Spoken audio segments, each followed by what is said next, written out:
अभी तक के इतिहास में शायद इजराइल की इतनी बुरी बेइज्जती कभी ना हुई हो। जी हां मेरे दोस्तों, इजराइल की ऐसी किरकिरी शायद ही कभी हुई होगी पहले, और जैसी आज हुई है ऐसी तो कभी नहीं हुई होगी। दावे के साथ कह रहा हूं, बच्चा बच्चा इजराइल का मजाक उड़ाता हुआ नजर आ रहा है। और आज सुबह सुबह जो हमला ईरान पर हुआ है उसकी किस तरह से अक्कासी की जा रही है और मजाक उड़ाया जा रहा है, जरा सोशल मीडिया की इन कुछ तस्वीरों को देखिए, आपकी स्क्रीन पर है, उसके बाद आगे बात करते हैं।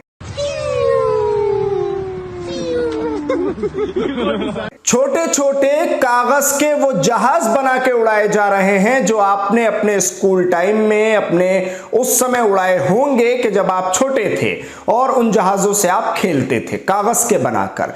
ऐसे ही ये कागज के जहाज बनाए जा रहे हैं और इजराइल का खुलेआम मजाक बनाया जा रहा है कि देखिए कैसा हमला इजराइल ने ईरान पर किया, और जिस हमले को लेकर अब इजराइल डंका बजा रहा है कि हमने हमला कर दिया। ये तो आपको पहले से मालूम है कि इजराइल की तरफ से अमेरिका पहले ही कह चुका था कि भैया ईरान वालों थोड़ी सी जगह दे दो, अपने यहां कोई खाली ऐसा इलाका बता दो जहां इजराइल कुछ एक दो बम गिरा देगा और उसके बाद इजराइल की नाक बच जाएगी और ये पूरा मामला शांत हो जाएगा। हमें भी ऐसा लगेगा कि देखो देखो हमारे बेटे ने एक हमला कर दिया और अब उसकी इज्जत बच गई। तो ये नाक के लिए किया गया इजराइल का हमला इजराइल के लिए ही उल्टा पड़ता नजर आ रहा है। ये सारी बातें तो आपको वो बताने वाली थी कि जो इस वक्त सोशल मीडिया पर इजराइल को लेकर खिल्लियां उड़ाई जा रही हैं। अब बढ़ते हैं सीरियस खबर की तरफ। जो ईरान कह रहा है वो क्या है?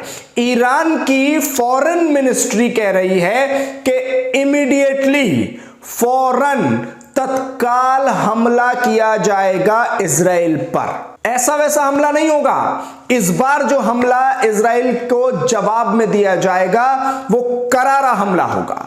जी हां, ये देखिए अपनी स्क्रीन पर स्क्रीनशॉट आपके यहां खबर का, पढ़ लीजिए इस खबर को। ईरान के फॉरेन मिनिस्टर ने कह दिया है कि अब जो हमला होगा वो बहुत ही खतरनाक हमला होगा, क्योंकि ईरान में इस हमले से कोई नुकसान तो नहीं पहुंचा, पूरी तरह से स्थिति सामान्य है। ईरान की यातायात चल रही है, लोगों की आम जिंदगी आराम से चल रही है। लेकिन ईरान ने कहा था अगर हमला किया तो हम पलटवार 10 गुना करेंगे। तो अब इंतजार उस बात का कीजिए कि पलटवार कैसा होने वाला है, उस बात का आप इंतजार कीजिए। अब दूसरी खबर सुनिए।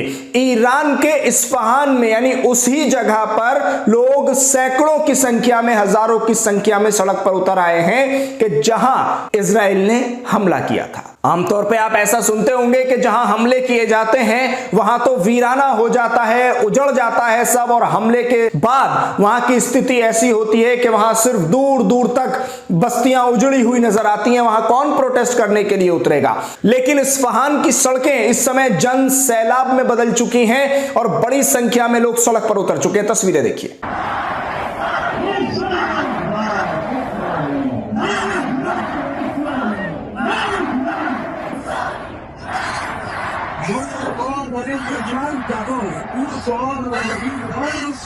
देखा आपने कितनी बड़ी तादाद में लोग सड़कों पर उतरे हैं। तो अब देखना यह है कि ये जो प्रोटेस्ट हो रहा है और ये जो अपनी हुकूमत का आत्मबल बढ़ाने की कोशिश की जा रही है, इसके जरिए क्या अब एक और नया हमला जिसके लिए ईरान कह चुका है वो बड़ी मजबूती के साथ होने वाला है। जुड़े रहिएगा हमारे साथ, बताएंगे आपको इस पूरे मामले पर अगली खबर और अगली अपडेट क्या आने वाली है। अगर अभी तक चैनल सब्सक्राइब नहीं किया है तो सब्सक्राइब कर लीजिए, क्योंकि तथ्यों के आधार पर आपको खबरें हम बताते हैं। बहुत बहुत शुक्रिया हमारे साथ जुड़ने के लिए।